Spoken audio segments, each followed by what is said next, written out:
There comes a moment in life when you realize you're no longer fully at home in the reality you've built, yet you're not fully living the reality your soul longs for. It's a strange, sacred space, a space of tension, of quiet friction, of knowing you were meant for more, yet still waking up to the same patterns, the same surroundings, the same skin of your old self.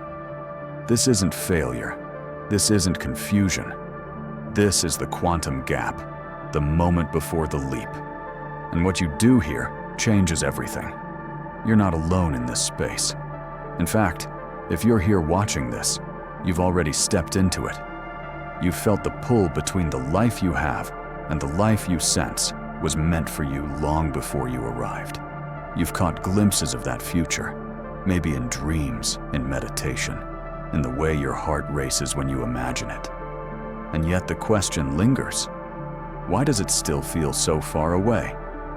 This is the paradox we rarely name, that the hunger for growth often starts in a place that feels like shrinking. That before the breakthrough comes not chaos, but quiet unraveling. The habits that once soothed now stifle. The conversations that once amused now ring empty. The version of you that once fit now feels like a costume 2 sizes too tight. And here's the truth. This discomfort isn't a problem to solve. It's the start of your recalibration. Most people try to numb this space. They scroll, binge, distract. They tell themselves the dream was too big, that it's safer to stay small. But you didn't come here to stay small. You came to leap. And not just in theory. You came to reshape your very being to match the reality that's already calling you.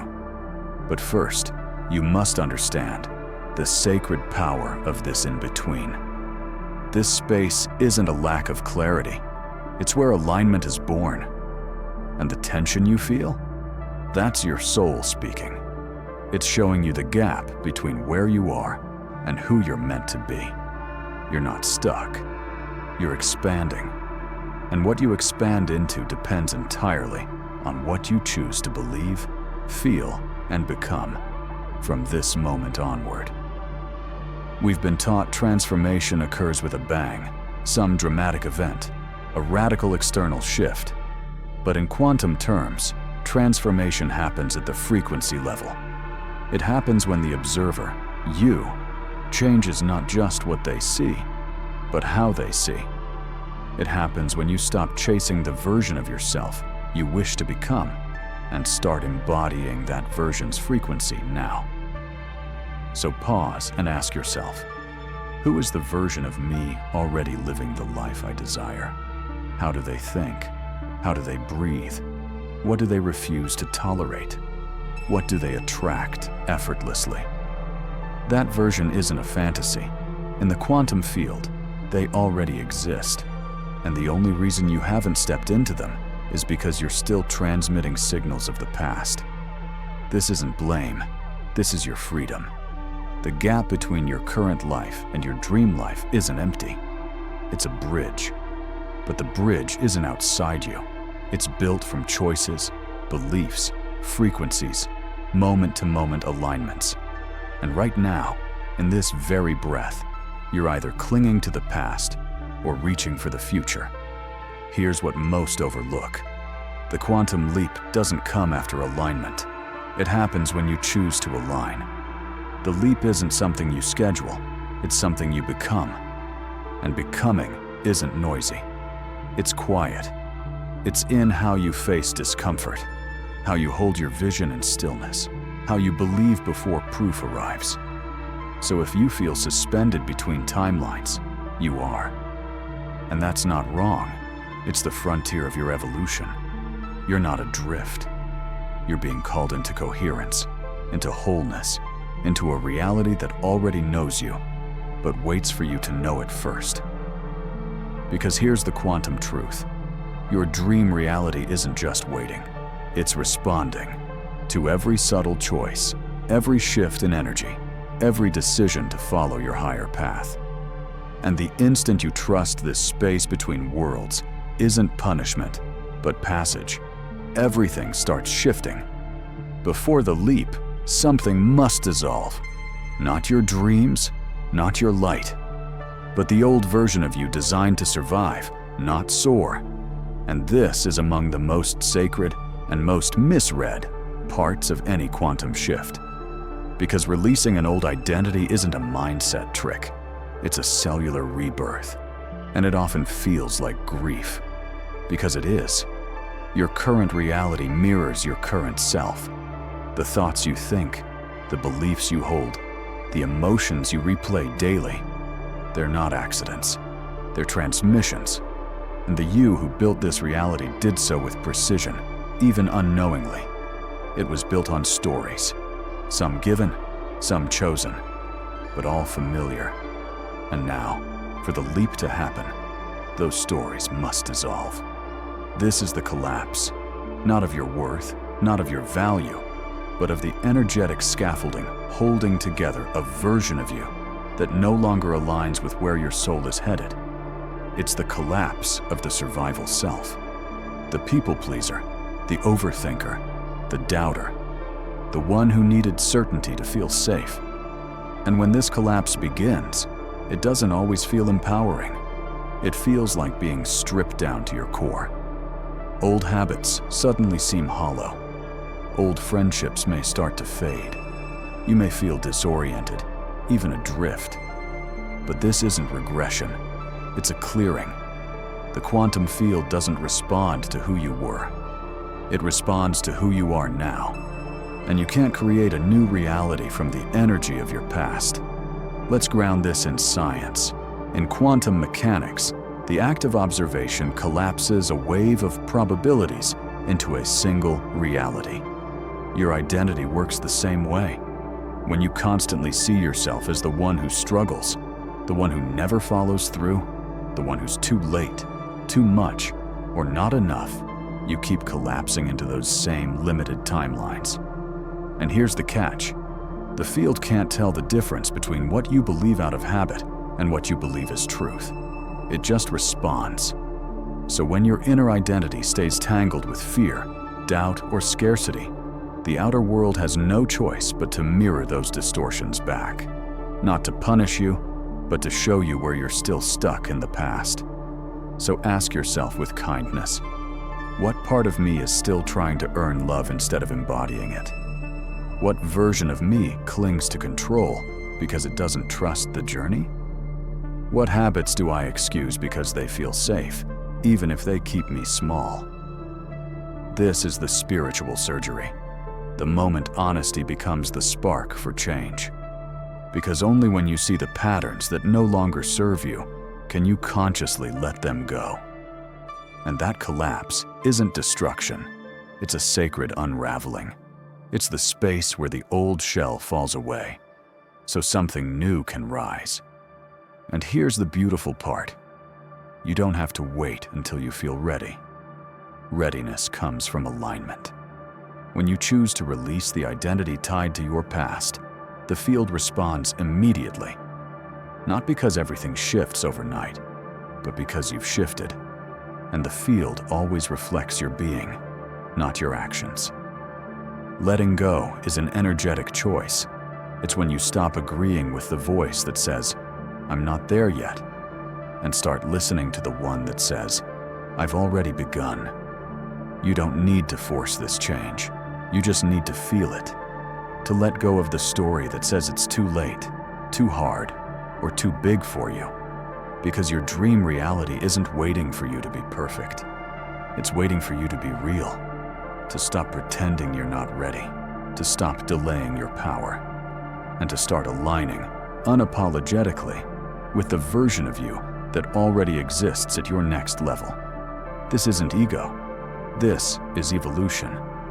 And sometimes the most spiritual act is letting the old you grieve. Not because it was wrong, but because its time is over. As you honor that version with gratitude, you make space for a new energetic blueprint to form. A blueprint of freedom, wholeness, and alignment. So if you feel the discomfort of release, the ache of inner transformation, trust it.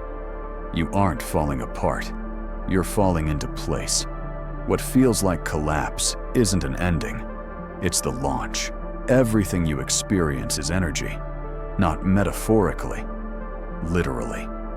Beneath matter, beneath form, beneath your life's story, there's vibration. And that vibration interacts with a field, the quantum field, where every possible version of your reality already exists, not just in theory, not just as imagination, but as actual, measurable potentials. In quantum mechanics, we call this superposition, the principle that particles exist in multiple states at once until observed. The moment they're observed, the wave of infinite possibilities collapses into one reality.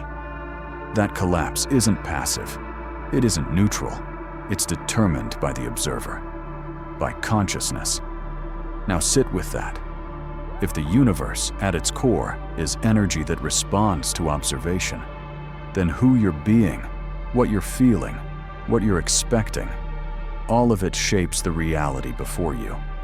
You're not a bystander, you're the observer, collapsing your life into form.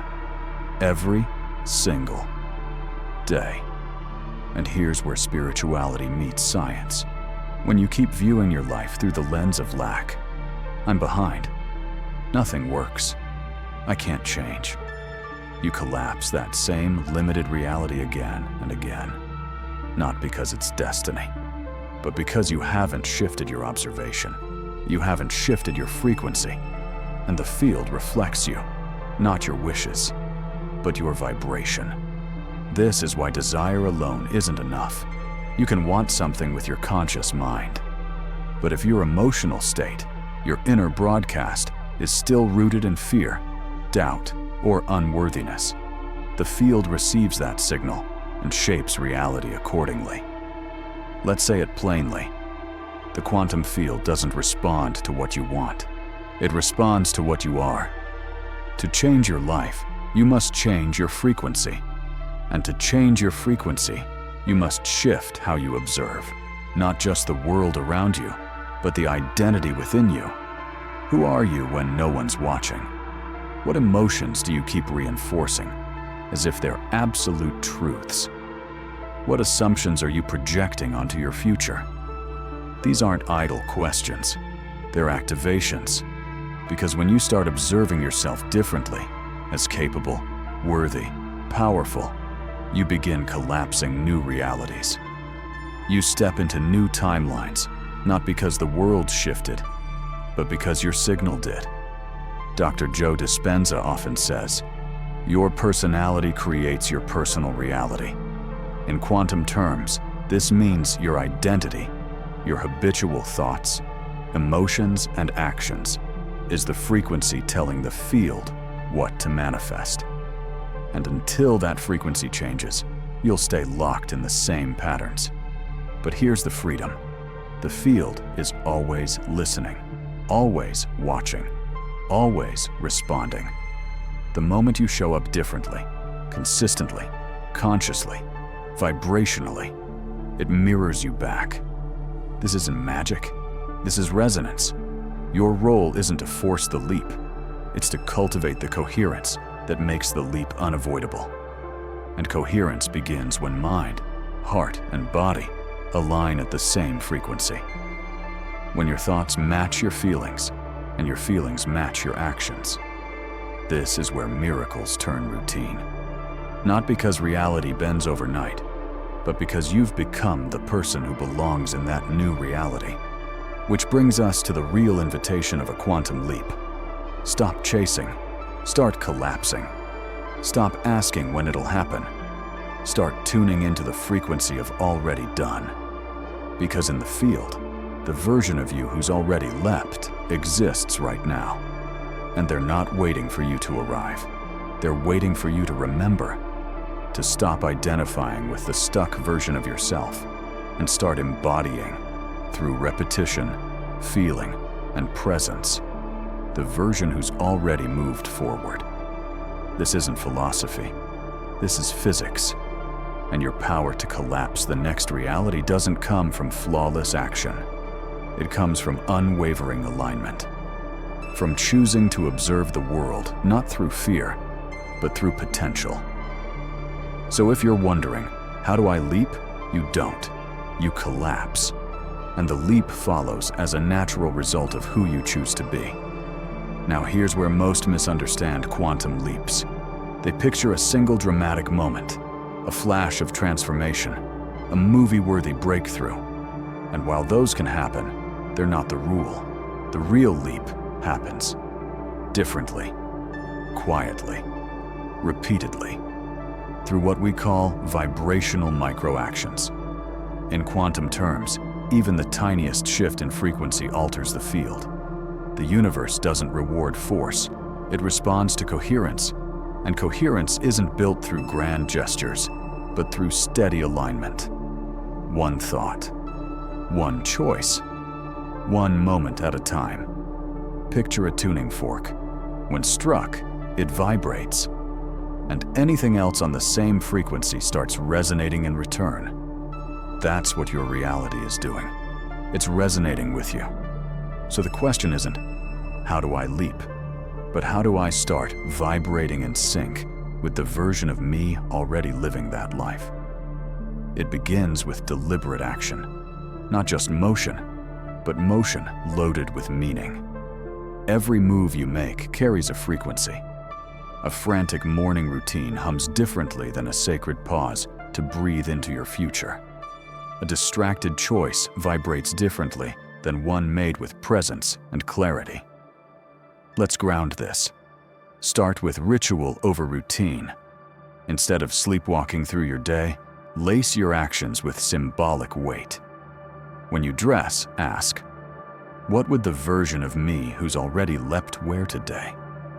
When you drink water, charge it with intention. When you journal, don't just vent, proclaim. Next, audit your environment.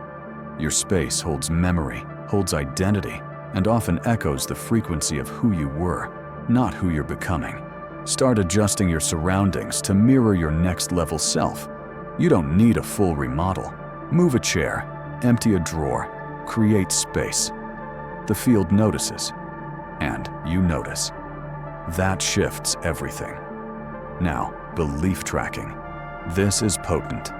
Begin observing your thought patterns, not to judge, but to see which identity they're cementing. I don't have time. I'm not disciplined. This is hard. These aren't just thoughts. They're vibrational commands to the field.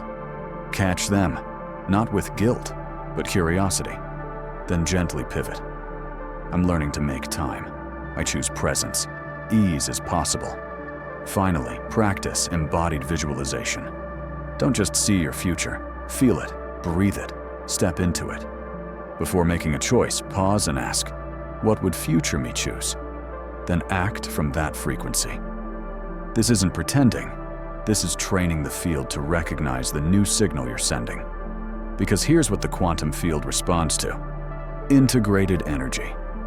Not wishful thinking, not empty repetition, but choices that carry emotional weight and energetic truth. You're not just thinking new thoughts. You're being someone new, and that distinction changes everything. Here's your anchor. It doesn't matter how small the action is. If it's aligned, it's powerful. Light a candle and set an intention. Take a walk and rehearse your new identity in your mind. Look in the mirror and speak to your reflection as if you're already the version you've been waiting to become. Because truthfully, you are. Every tiny action becomes a vote for that reality. And now, here's your moment of activation. If you're ready to embody your next leap, if this message stirred something in you that won't quiet down, declare it. Comment below. I am shifting, not just to write it, but to signal it, to imprint it into the field, to speak to the future version of yourself watching, waiting for you to remember who you are. This is the difference between wanting and becoming, between waiting and aligning, between hoping and leaping. You're not being tested, you're being tuned.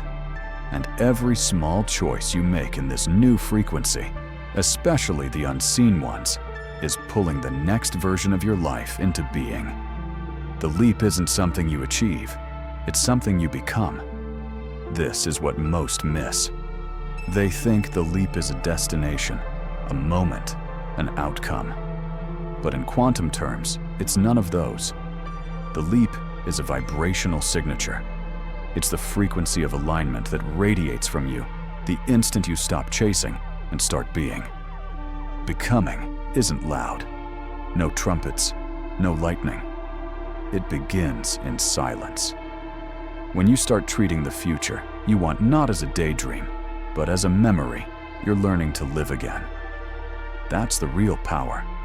When you move through your day, no longer asking, "How do I get there?" but whispering, "This is who I am now." You brush your teeth as your expanded self. You check your phone from your next timeline. You enter every room not hoping to belong, but radiating the reality you're already part of. Because once you've tasted the next version of your life, even for a second, you can't unknow it. You might resist, you might stall, but your soul knows. And that knowing is the leap, not the timeline, not the effort, the identity. That's the paradox. You don't leap, then become. You become, and that's the leap. Everything in your reality right now echoes old frequencies, fading signals. What matters isn't what you see, but what you broadcast. Because the field responds not to your hopes, but to your alignment. Ask yourself right now, what frequency are my habits operating at? What would change if I treated this moment as sacred? What would I refuse if I truly believed my future was unfolding now? You're already changing, even if you can't see it yet, even if reality hasn't caught up, even if part of you still hesitates, the deeper part understands. You're not the same person who began this video. Something shifted. A veil dropped. A code unlocked. And that awakening is enough to reshape what's possible. So if the leap feels too big, stop and listen. What if it's already happening? What if the field is already adjusting to your new energy?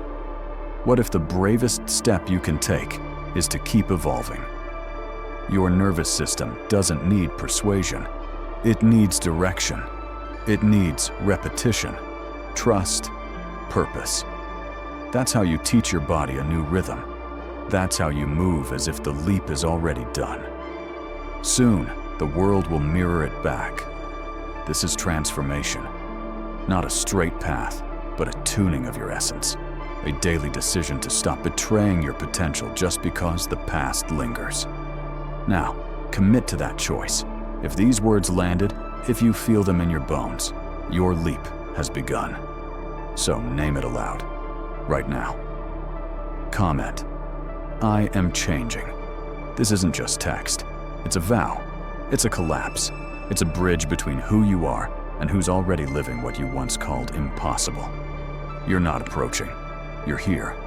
And every breath, thought, or action that honors that truth is the leap. There's a quiet moment, easy to miss, when something in you realigns. You can't rationalize it. You can't trace its origin. But the urgency to force things fades. The grip of control loosens. What remains is quieter. You've stopped striving. You've stopped doubting. You're just being as the you who knows it's done. This is the ultimate shift, because the field ignores chaos. It answers to resonance, to certainty, to the quiet that whispers, "I'm ready." And in that readiness, that silent signal, the leap becomes unavoidable. You don't need to force your way into your future. You need to flow your way into it. And the highest vibration isn't frantic energy. It's peace. The kind of peace that comes from inner harmony, from the end of inner conflict, from the alignment between your vision and your frequency. When you stop resisting who you're becoming, you speed up the process. And yes, the mind will still ask, but when will it happen? The answer is always It's already happening. The shift. Signs may be subtle at first. A change in how you speak, how you respond, what you accept. But over time, they build. The outer world begins to reflect it. You get an email, a call, a synchronicity, and it feels like magic. But it's not magic. It's alignment. You were already living in that reality before it arrived. And when it did, you were already there. This is the paradox of the quantum leap. It doesn't feel like jumping.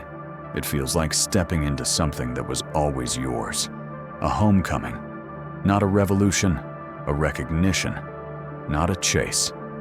And from this place, you stop needing proof. Because you are the proof. You're living it. Breath by breath. Step by step. Timeline by timeline. So if you find yourself in the quiet between who you were and who you're becoming, honor it. If you feel like nothing is happening but everything is shifting, trust it. If you're not sure what the next step is, but you know you can't go back, celebrate it.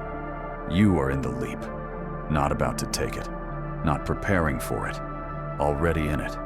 And this is your invitation to stay, to keep vibrating at the level of the life you've chosen, to show up each day, not as the version of you who's still hoping, but as the one who's already decided. Not because you're faking it, but because you're knowing it. There's a field around you right now, witnessing, listening, responding. And every time you align without needing validation, you speed up its arrival. Every time you embody without needing applause, you widen the capacity. Every time you allow instead of push, you draw closer to realities that once seemed out of reach. And so we end this journey with a quiet but potent truth. You don't manifest what you want. You manifest what you're ready for. And readiness isn't something you wait for. It's something you grow into. And if this journey resonated with you, if you felt recognized, awakened, uplifted, then this space is yours. This isn't just a video, it's a vibration. And if you want to stay tuned to it, to keep evolving with us, I invite you to subscribe. Not just for more content, but because subscribing means saying yes to more moments like this. More reminders of your true self. More harmony with the field that's been waiting for you. Because your leap isn't on its way. It's already here,